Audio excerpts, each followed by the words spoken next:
51 तोळे सोनं, 7.5 किलो चांदी, एक महागडी गाडी या लग्नामध्ये ॲज अ हुंडा देऊन सुद्धा या श्रीमंतांना लाज कसं वाटत नाही आहे. परत तुम्ही हुंड्यासाठी त्यांच्या घरच्यांकडे पैसे मागताय. लाजा काय वाटत नाही तुम्हाला? असले भिकारचोट श्रीमंती काय कामाची तुमची?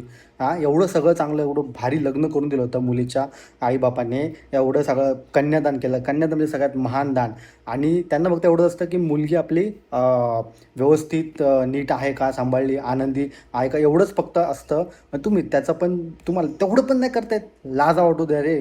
आणि प्लस त्यांनी एवढं छळ केला आहे ना त्या मुलीचा, त्यामुळे तिने त्या एवढ्या टोकाचं पाऊल उचललेलं आहे. आणि ही आत्महत्याने एक हत्या आहे, हे सगळं समजून घेणं गरजेचं आहे. आणि ह्या सगळ्या त्या कुटुंबाच्या एवढं छळ केला आहे त्यांना सगळ्यांना आहे ना, काहीतरी कडक शिक्षा होणं गरजेचं आहे. म्हणजे फाशी का होईना पण व्हायला पाहिजे. Justice for Vaishnavi. आणि याच्या पुढे या गोष्टी व्हायला नको आहेत या समाजामध्ये. एवढी विचारसरणी घसरली का आपल्या लोकांची?